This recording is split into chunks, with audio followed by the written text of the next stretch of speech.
Rádio Conspiracias.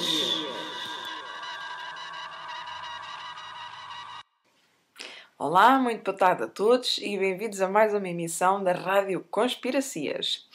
Hoje trago-vos aqui parte de um capítulo de um livro espetacular, que é um dos meus preferidos, que se chama Eram os Deuses Astronautas, de Erich von Däniken. A versão original é Chariots of the Gods. Já é um livro relativamente antigo, jogo dos anos 60, se não estou em erro.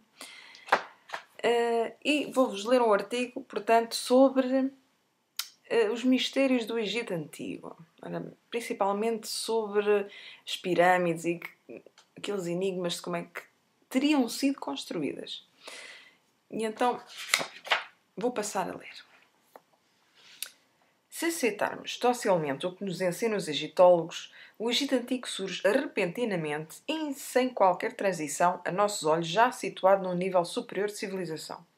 Grandes cidades e templos gigantescos, estátuas supradimensionais de grande poder de expressão, grandiosas alamedas marginadas por figuras pomposas, instalações de canalização perfeita, túmulos luxuosos esculpidos em rochedos, pirâmides de tamanho imenso. Estas e muitas outras coisas maravilhosas brotaram de repente do chão. Verdadeiros milagres num país que, sem pré-história reconhecível, de repente é capaz de tais feitos. Somente no delta do Nilo e sobre faixas estreitas à esquerda e à direita do rio havia terra agrícola fértil. Acontece que os peritos estimam o número de habitantes na época da construção das grandes pirâmides em 50 milhões de pessoas. Número esse, aliás, que se encontra em contradição evidente com aqueles 20 milhões de cabeças que se admite corresponderem à população mundial inteira no ano de 3000 a.C. Em tais estimativas fantásticas, alguns milhões de homens a mais ou a menos não têm importância. O certo é que todos eles tinham de ser sustentados, pois não só havia uma verdadeira multidão de trabalhadores de obras, de escultores de pedra, engenheiros e marinheiros, mas também incalculável número de escravos. Havia ainda um exército poderoso, toda uma casta de sacerdotes com elevado padrão de vida, levas de mercadores, camponeses e funcionários e, principalmente, os incontáveis cortesãos, que viviam na maior opulência. Puderam todos eles viver dos parcos rendimentos da agricultura no delta do Nilo? Dizem-nos que os blocos de pedra para a construção das pirâmides eram movidos sobre cilindros deslizantes, provavelmente, pois, sobre cilindros de madeira. Mas as poucas árvores, na sua grande maioria palmeiras, que então, como hoje, cresciam no Egito, dificilmente poderiam ter sido abatidas para fazer rolos deslizantes dos seus troncos, pois as tâmaras das palmeiras eram urgentemente necessárias como substância alimentícia, e os caules e copas das tamareiras eram os únicos doadores de sombra sobre o solo ressequido. Rolos de madeira, porém, devem ter sido porque, de contrário, a construção das pirâmides também não contaria sequer com essa esfarrapada explicação técnica. Será que importaram a madeira? Para a importação de madeira de países estrangeiros deveria ter havido uma frota considerável de navios e, desembarcada a madeira, teriam sido preciso transportá-la Nilo acima até ao Cairo. Como os egípcios, na época da grande construção das pirâmides, ainda não dispunham de cavalos e carros, não havia outra possibilidade. Somente na 17ª dinastia, cerca de 1600 a.C., é que apareceram os primeiros cavalos e carros. Um reino por uma explicação convincente para o transporte dos blocos de pedra. Rolos de madeira, sim, dizem que haviam sido necessários. Quanto à técnica dos construtores das pirâmides, há muitos enigmas e nenhuma solução genuína. Como esculpiam os túmulos nas rochas? Quais os recursos de que dispunham para instalar um labirinto de corredores e recintos? Os acessos às áreas internas decorrem diagonalmente para dentro do solo rochoso. Possuem degraus lindamente trabalhados, segundo a melhor técnica artesanal. Degraus esses que conduzem às profundas câmaras mortuárias. Bandos de turistas destacam admirados à sua frente, mas nenhum deles recebe uma explicação da técnica misteriosa da escavação.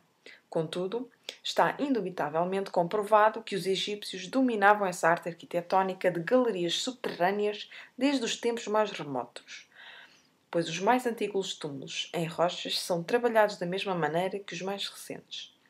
Entre o túmulo de Teti, da sexta dinastia, e o de Ramsés I, do Novo Reino, não há diferença. Embora entre as construções dos dois túmulos haja, no mínimo, 1000 anos de distância cronológica, parece que nada melhor se aprendeu depois da técnica antiga haver sido adquirida. Muito pelo contrário, as suas edificações mais recentes cada vez tornavam meras cópias empobrecidas dos antigos modelos. O turista que, gingando sobre um camelo chamado Bismarck ou Napoleão, na dependência da sua nacionalidade, vai na direção da pirâmide de Quéops, a oeste do Cairo, sente no estômago a curiosa sensação que sempre produzem as relíquias de um passado inconcebível. Ou vê-lo que, aqui e acolá, certo faraó mandara construir um jazigo mortuário. E com esse refrescamento na memória, conta coisas muito sabidas, volta para a sua terra, depois de haver tirado algumas chapas fotográficas impressionantes. Particularmente sobre a pirâmide de Quéops já foram apresentadas algumas centenas de teorias tolas e indefensáveis. No grosso volume de 600 páginas, vindo a lume a 1864, intitulado Our Inheritance in the Great Pyramid, A Nossa Herança na Grande Pirâmide, de Charles Piazza Smith, lemos uma porção de relações obtusas entre a massa das pirâmides e o globo terrestre. Mas após o mais severo exame, sempre restam alguns aspectos que nos deveriam tornar meditativos. Sabe-se que os antigos egípcios praticavam o culto regular ao Sol. O seu deus Sol, Ra, andava no céu de barco. Textos de pirâmides do Reino Antigo falam até de viagens celestiais do rei, realizadas, aliás, mediante a ajuda dos deuses e dos seus barcos. Também os deuses e reis dos egípcios tinham a mania de voar.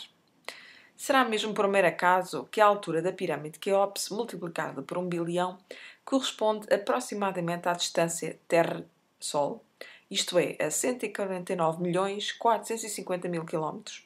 É um acaso que o meridiano que passe pelo centro da pirâmide divide continentes e oceanos em duas metades exatamente iguais?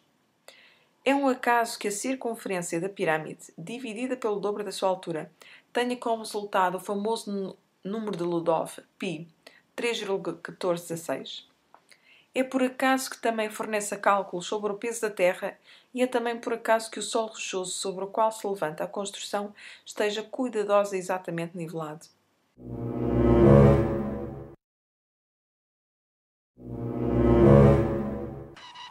Rádio Conspiracias.